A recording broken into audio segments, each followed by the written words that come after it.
Lieutenant Benson Brooke slams Kesha Richard chest first onto the hood of his cruiser, sunlight flashing off the metal as his knee digs into her spine. Her phone slips from her hand and skids across the asphalt. Benson snatches her wrist and squeezes until her fingers go numb. "Driving around here looking like that," he sneers. "You people never learn." The street is quiet. No sirens, no witnesses close enough to help. Just Benson, drunk on authority, and a young black woman he decided didn't belong in his suburb. He yanks her upright, mocking the soft accent she picked up overseas. "What are you supposed to be, some imported princess?" Her tank top sticks to the car's hot surface as he pins her arms, cuffing her hard, confident no one in the department will question him. He's gotten away with far worse: bribery, harassment, threats, and he trusts the badge to shield him again. Kesha doesn't fight. She doesn't beg. She simply gives him a small, quiet smile. Her phone vibrates on the ground. A contact flashes on screen. "Mom, Governor." Benson doesn't notice. He's too busy laughing. Tomorrow the laughter will die, but for now, Benson believes he owns the moment. He has no idea that the woman he just brutalized is the daughter of the most powerful official in the state. And as we rewind the story, we discover exactly how Kesha came to be here, and how Benson became the monster she crossed paths with. Before we proceed, please take a moment to like, subscribe, and comment where you're watching from to support this channel growth. Thank you. Now let's get into it. Kesha Richard grew up in a strange kind of spotlight, one that shone brightly on her mother but pointedly avoided her. From the time she was a child, Governor Eleanor Richard made certain her daughter's name rarely appeared in news stories, and her face almost never appeared in photographs. Kesha learned early what it meant to live quietly behind the scenes while the world focused on her mother's political rise. When she turned 14, the threats began: angry letters, online harassment, anonymous calls. The governor tightened the circle around her only child and sent Kesha overseas for school under a different last name. Switzerland, then London, then Cape Town. Years of studying architecture, social policy, and community development, moving from one continent to another like a whisper carried by wind. It wasn't isolation. It was protection. And Kesha understood that. She lived simply, studied hard, stayed out of trouble, and learned to find joy in anonymity. Abroad, nobody cared that her mother ran a state. Nobody cared who she was related to. She walked streets freely, took late-night buses, ate at quiet cafes with classmates who only knew her as Kesha. That freedom became her normal. So when she finally decided to return home after graduation, she didn't announce it. She didn't tell the press, didn't attend political events, didn't post anything online. She wanted a life outside the governor's shadow, a life where she could drive her own car, run errands, and breathe without eyes on her.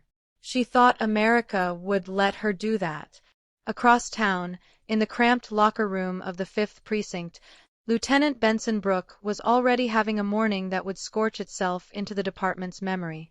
A rookie officer stood stiff as a board while Benson tore into him. "You call that a report?"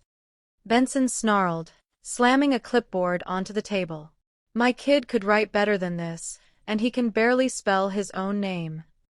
The rookie muttered an apology. "Speak up," Benson barked. "Or better yet, don't. Just shut up and fix it before I tear it up and make you start from scratch."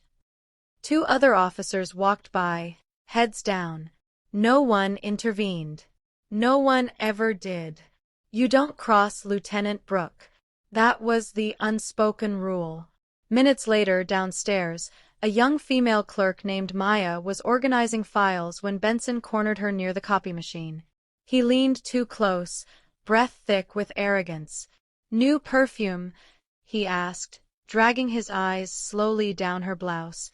She froze. "Sir, I should get these forms too."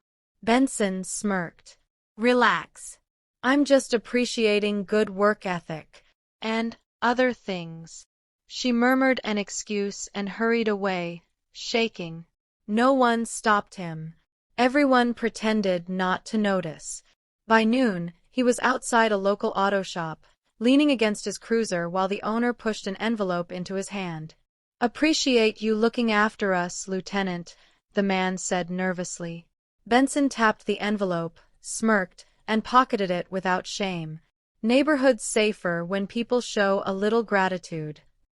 He strutted back to his car like a king returning to his throne. Inside the precinct, whispers followed him wherever he walked, but only when his back was turned. His power came from fear, fear of retaliation, fear of career-ending threats, fear of becoming his next target. And Benson thrived on it. That afternoon, Kesha drove toward the neighborhood she lived in as a child. She remembered bike rides, ice cream shops, quiet streets. She wanted to see what had changed and what hadn't. She rolled the windows down and let warm air slip through her fingers. At that same moment, Benson stormed into his cruiser after hearing Internal Affairs was sniffing around. Some anonymous complaint. Some rumor about his behavior. He ranted loudly for 10 minutes before speeding away, jaw clenched, hands gripping the wheel hard enough to whiten his knuckles. He needed an outlet. He needed someone to take his mood out on. And then he saw her, Kesha's black sedan turning onto Maple Lane, the sun catching her skin through the window. That was all it took. A young black woman in a wealthy subdivision. Benson muttered something foul under his breath, narrowed his eyes, and made a quick, predatory U-turn. "She doesn't belong here," he said to no one. He followed from a distance, watching her slow near an intersection, watching her glance at old houses like someone revisiting memories. To him, it looked suspicious. To him, she was suspicious. Kesha drove calmly, unaware of the storm behind her. Behind her, Benson tapped the steering wheel, smirking. "Let's see what you're really doing here," he murmured. He flipped on the cruiser's silent tracking mode and crept behind her like a hunter blending into the trees. Kesha had no idea a predator had already chosen her. Kesha didn't see the patrol car creeping closer. She only noticed the flashing lights when they burst alive behind her, sharp, startling, and blinding against the calm of the quiet street. She blinked, eased her car toward the curb, and signaled properly. Her heartbeat stayed steady. She'd done nothing wrong. Behind her, Benson felt a dark thrill rise through him as the black sedan came to a stop. He killed the siren, shoved open his door, and strutted forward with the swagger of a man who believed nothing and no one could touch him. His rookie partner, Officer Danley, hurried behind him, trying to match his pace but already looking uneasy. Benson didn't wait for Kesha to roll her window all the way down. "License. Now." His voice was a bark, sharp, aggressive, meant to intimidate. Kesha kept her hands on the wheel. "Sir, I'm reaching for my bag. Did I ask for a speech?" Benson snapped. Danley flinched. He'd seen Benson get like this before, but something about the woman in the car, calm, composed, polite, made the rookie swallow hard. Kesha retrieved her license slowly and handed it over. Benson barely looked at it. "You from here?" he demanded. "Yes. I grew up on this street." Benson smirked. "Sure you did." He circled the car slowly, eyeing her like a suspect he'd already decided was guilty of something.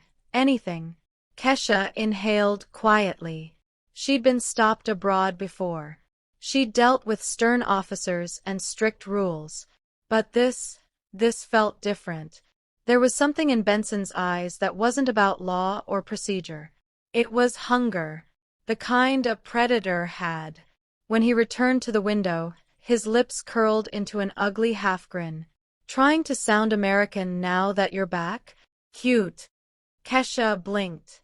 "Excuse me." "You heard me, rich tourist girl." He leaned in closer. "Imported princess. Brown-skinned problem. Whole neighborhood sees you driving around and thinks you're lost." Danley froze behind him, eyes wide. "Sir," the rookie whispered, "we shouldn't." "Shut it," Benson snapped without turning. "I'm teaching you how things work around here." He tapped on the roof of her car. "Step out." Kesha kept her voice even. "I'd like to know why I'm being stopped." Benson's grin vanished. A storm rolled across his face.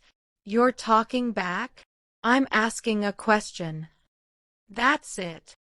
He yanked the door open before she could react. "Out."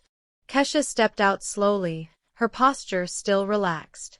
She didn't shrink, didn't tremble, didn't give him the fear he wanted. And that, more than anything, ignited Benson's rage. He grabbed her arm. Hard. "Girls like you always think you can talk back," he muttered. Danley swallowed again. "Lieutenant." But Benson wasn't listening. His mood, his power trip, his need to dominate, everything collided at once. He slammed her into the patrol car. The metal thudded loudly. Kesha exhaled sharply, pain shooting through her shoulder, but she didn't cry out. Instead, she lifted her head slowly and looked back at him with an expression he didn't expect. Calm. Steady. Unbothered. He hated it. "Stop resisting," he barked loudly, though she wasn't resisting at all. He snapped the cuffs around her wrists, intentionally tightening them until the metal pinched her skin. Kesha didn't fight, didn't yell, didn't break.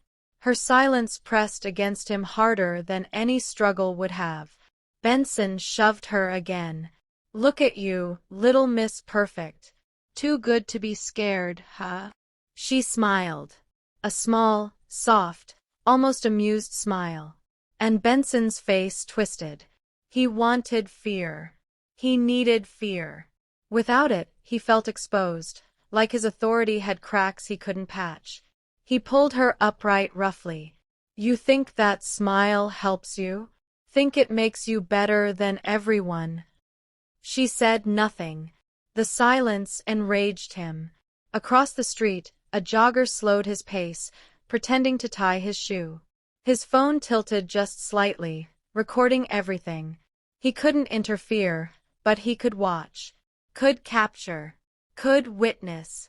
2 houses down, a doorbell camera blinked to life as if the neighborhood itself refused to stay quiet. Its tiny lens reflected the entire scene: Benson's aggression, Kesha's dignity, the rookie's fear. Kesha's hair fell across her face as Benson dragged her toward the cruiser, but the jogger caught the moment she straightened and pushed the strand back with cuffed hands, still composed, still dignified. Danley whispered, "Sir, please. This isn't right." Benson turned sharply, eyes burning. "Say that again and you're doing parking patrol for the rest of your career. Get in the car." The rookie shut his mouth. Benson yanked the back door open and shoved Kesha inside, hitting her knee against the metal edge. She hissed softly but didn't give him more than that. Benson slammed the door behind her, chest rising with triumph. He strutted around to the driver's side, adrenaline pumping like victory drums. He didn't know his badge, career, reputation, life, everything, had just been captured from 3 different angles. He didn't know the woman he just cuffed was the last person he should have touched. He didn't know he'd already destroyed himself. He only knew he felt powerful. And as he pulled away from the curb, Kesha sat quietly in the back seat, still smiling. The ride to the precinct felt strangely calm to Kesha. She sat in the back seat, wrists aching from the cuffs, shoulder throbbing from where Benson slammed her, but her expression stayed untouched. Benson kept glancing at her in the rearview mirror, irritated that she looked more bored than scared. When they pulled into the precinct lot, he yanked the door open and grabbed her arm, hauling her out with unnecessary force. Officers milling around looked away. Benson strutted as if bringing in a high-profile criminal, not a gentle young woman who'd committed no offense. Inside, he made a show of it. "Look what I picked up," he announced, shoving her toward the intake desk. "Another rich brat who thinks traffic laws don't apply to her." A few officers chuckled uneasily. Habit, not humor. One woman didn't laugh. Officer Ramirez, a young patrolwoman with sharp eyes and a stiff posture, stared at the cuffs on Kesha's wrists. Her jaw tightened. She glanced at Benson with a look Kesha recognized instantly, someone who had seen too much, endured too much, and was one step away from snapping under the weight of a corrupt superior. Benson misread her silence as approval. "What?"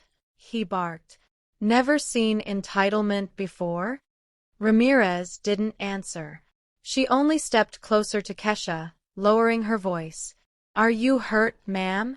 Benson scoffed. "She's fine. She's dramatic, that's all." Ramirez ignored him. "Ma'am." Kesha tilted her head slightly. "I'm all right." Her calm unsettled the room. Benson felt the eyes on him, and his irritation sharpened. "We processing her or giving her a spa day?" he snapped. Ramirez stepped back, but her eyes never left the cuffs. Benson leaned in close to Kesha, voice dripping smugness. "You're in over your head, princess. Nobody's coming to save you." Kesha finally spoke. 5 quiet, devastating words. "You should call my mother." Benson blinked. "What?" She repeated it, slower this time. "You should call my mother." Officers nearby paused. A whisper rippled through the room. Benson rolled his eyes. "And who's mommy? A lawyer? Instagram influencer? Who exactly do you think?" The precinct doors slammed open so hard they rattled the glass. 3 state security officers swept inside first, scanning the room with swift, predatory movements. Behind them, heels clicked sharply on the floor, controlled, steady, deadly. Governor Eleanor Richard walked in with the kind of presence that froze an entire room mid-breath. Her suit was immaculate. Her expression was a storm contained behind diplomatic discipline. And when her eyes found her daughter, cuffed, bruised, and sitting on a hard intake bench, something inside her cracked with a sound everyone could practically hear. "Kesha!" The single word carried heartbreak, fury, and something ancient, something protective. Kesha lifted her chin. "Hi, Mom." Governor Richard approached slowly, deliberately, like a general crossing a battlefield littered with enemies. She knelt beside her daughter, touched her cheek gently, then looked at the cuffs. Her entire body tensed in silent rage. "Who put these on her?" she asked softly. Nobody answered. The security officers turned toward the room, scanning faces. Panic spread like wildfire. A sergeant near the back whispered to another, That's her daughter. That's the governor's daughter." "Oh God," someone muttered. "He arrested the governor's kid." Benson suddenly felt cold. His mouth went dry. Blood drained from his face. "No," he said under his breath. "No, no, no." Governor Richard stood slowly and turned toward him. "Lieutenant Benson Brooke?"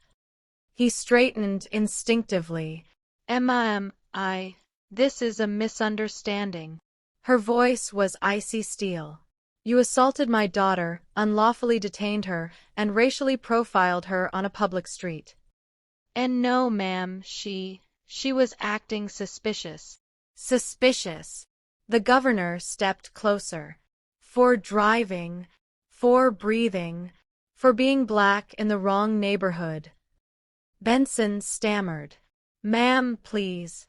Do not speak to me." Her security team stepped forward, and Benson stumbled back. Officers nearby moved away from him as if he carried a contagion. "Internal Affairs," Governor Richard commanded. "Now!" A captain scrambled toward his office, barking orders. 2 tech officers rushed to pull dashcam and bodycam footage. Every screen lit up with Benson's aggression, his slurs, his violence, his threats. Officers watched with growing horror. Ramirez looked sick. Danley looked like he might throw up. Benson looked like a man realizing the ground beneath him had vanished. Governor Richard didn't look at the footage. She already knew what happened. She only looked at her daughter. "Kesha," she whispered, reaching out. Kesha stepped into her arms, letting the tension melt for the first time that day. The governor held her tight, furious and trembling. Behind them, two IA investigators approached Benson. "Lieutenant Brooke," one said quietly, "you need to come with us." He didn't fight, didn't argue, didn't breathe. He walked like a man being led to his own execution. The room was silent as he disappeared down the hallway. Everyone knew it. His life was over. And the woman he tried to break, the one he mocked, harassed, and assaulted, was the daughter of the most powerful person in the state. The predator had finally realized the animal he hunted was a lion. The precinct lobby was still humming with tension long after Benson was escorted away. Officers whispered in doorways, phones vibrated endlessly, and the air felt heavy with the kind of silence that comes before a public storm. But the storm didn't wait long. It started with a single upload. At 4:12 p.m., a jogger, who had run past Benson's brutal arrest, posted the full video to social media with the caption, "She wasn't resisting. He was." Within minutes, it spread like wildfire. The footage was crystal clear. Benson shoving Kesha against the car, slamming her wrists into steel, calling her a brown-skinned problem, mocking her accent, laughing when she winced. The audio was sharp, the violence undeniable. By 4:35 p.m., it hit local news. By 5:10 p.m., national outlets picked it up. By 6 p.m., hashtags were trending across the country. Hashtag Justice for Kesha. Hashtag Governor Daughter Assaulted. Hashtag End Police Corruption. Hashtag Benson Brooke Exposed. Comment sections exploded. Politicians issued statements. Civil rights groups mobilized. The state was no longer whispering, it was roaring. And Benson's name was now synonymous with disgrace. Inside the precinct, the internal affairs team worked at a frantic pace. Files piled across tables, screens streamed evidence, and every officer was questioned. No one dared look away. By nightfall, the first layer of rot surfaced. A sergeant read off findings with a pale face. Altered reports dating back 7 years. Suspicious deletions from dashcam archives. A list of business owners who made donations directly to Benson. Multiple harassment complaints from women in the department, buried by leadership. A pattern of traffic stops disproportionately targeting black drivers. The deeper IA dug, the darker the soil became. One investigator muttered, "This isn't misconduct. This is an organized system of abuse." Another replied, "And the precinct let it happen." The room fell silent. Then the second wave hit. Leadership. Captains, lieutenants, sergeants, anyone who had worked with Benson for years, were questioned, pushed, and cornered by evidence. Some denied knowing anything. Others cracked quickly. One captain finally broke. "We couldn't do anything." He had connections, leverage. He blackmailed people. Another confessed. "He made us sign off on reports. If we didn't, he threatened our careers." Names were written down. Statements logged.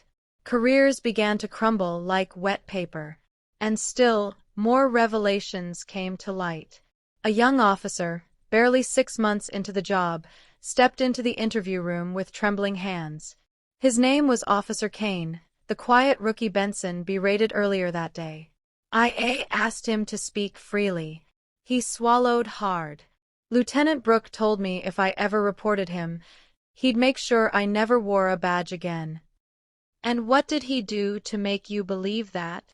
Kane's voice cracked. He made examples out of people.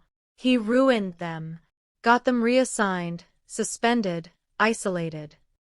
The investigators exchanged grim looks. "Did he threaten you recently?" "Yes," Kane whispered. "This morning." That testimony hit the department harder than any headline. Benson wasn't just corrupt. He was a tyrant within the ranks. Everyone had known something, but no one knew everything. And now the truth was piecing itself together, forming a monster too large to ignore. Word spread quickly that the governor herself demanded a full external inquiry. Officers who once admired Benson now walked with their eyes down, afraid to be associated with him. Others openly distanced themselves, muttering, "I never liked that guy," even if they had once laughed at his jokes. By the next morning, IA delivered its first decisive blow. Lieutenant Benson Brooke was summoned to the center of the squad room. The entire department watched. He entered looking exhausted, eyes sunken, uniform wrinkled, sweat on his brow. He scanned the room, expecting at least a few allies. He found none. An IA officer stepped forward. "Benson Brooke, effective immediately, you are relieved of duty." Another approached with a small black case. "Return your badge." Benson's face twitched. "Hold on, wait, this isn't necessary. I've served this department for 20 years. Your badge," the officer repeated. Hands shaking, Benson unclipped the metal shield from his chest. It was taken from him without ceremony. "Your firearm." "No," he whispered, voice cracking. "No, come on, listen to me. This is political. This is a setup." "Your firearm," the officer repeated again. Slowly, painfully, Benson removed the weapon and placed it in the case. The click of the latch sounded like a coffin closing. Officers watched from their desks and doorways. Some were expressionless. Some relieved. Some furious at what they'd allowed for so long. But no one defended him. Not one. When the last item was taken, an IA agent stepped behind him. "You will be escorted for further questioning." Benson's breathing turned frantic. "This is bullshit. I'm being framed. You all know me. You know I get results. This is a setup." No one responded. He screamed louder. "You're all cowards." Still nothing. The man who once commanded fear now stood powerless, surrounded, cornered, and utterly alone. As he was led away, the precinct returned to a cold, heavy silence, a silence that signaled one truth.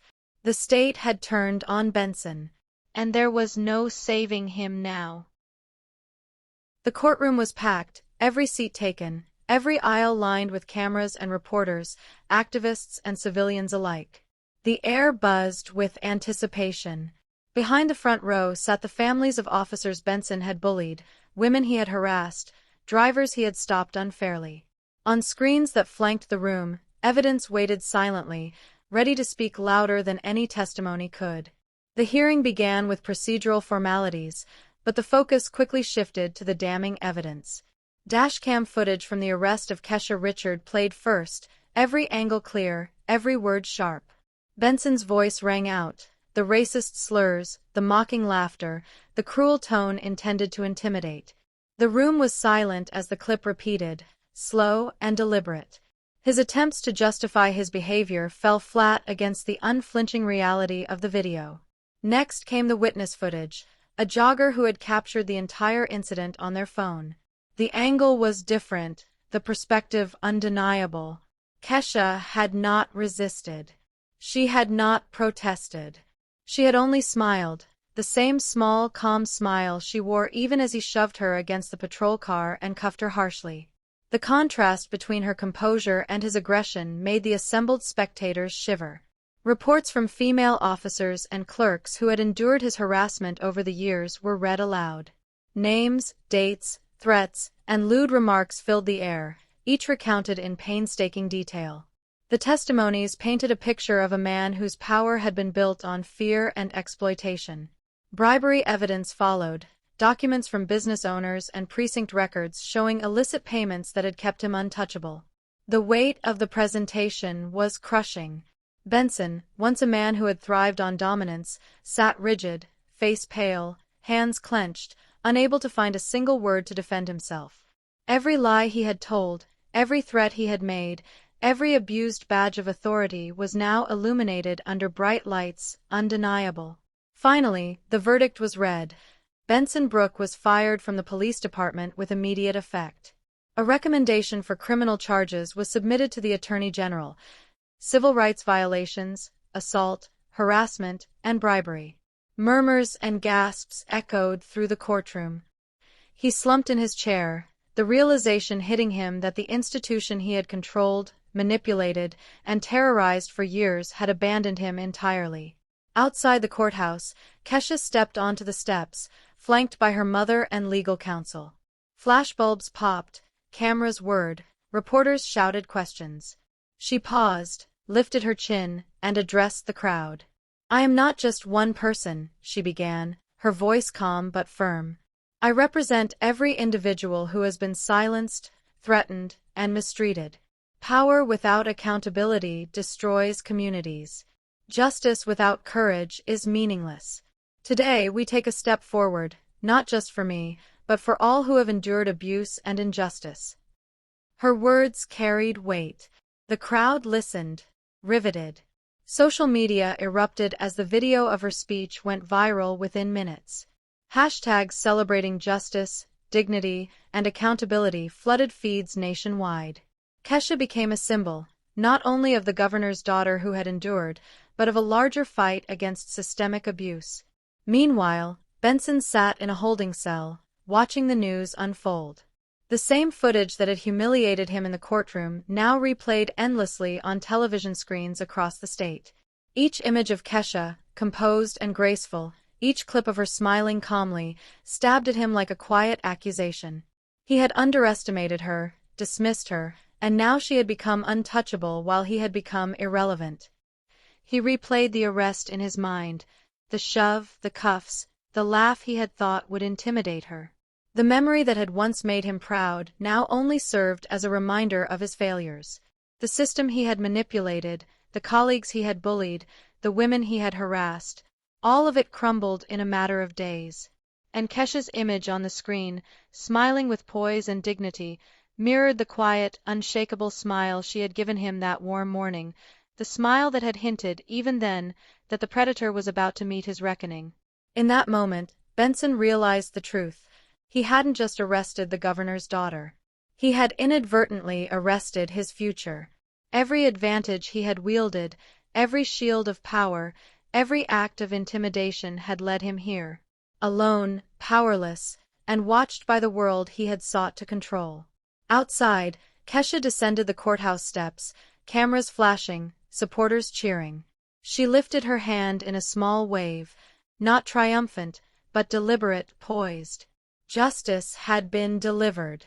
Dignity had been restored. And Benson Brooke, once untouchable, now understood what true accountability looked like. The past and the present had collided. The predator had been humbled. The daughter had risen. And in that rise, a state witnessed that courage, patience, and integrity would always outlast cruelty and corruption. He didn't just arrest the governor's daughter, he arrested his future. Thank you so much for watching this story all the way to the end. I know your time is valuable, and I really appreciate you sticking with it.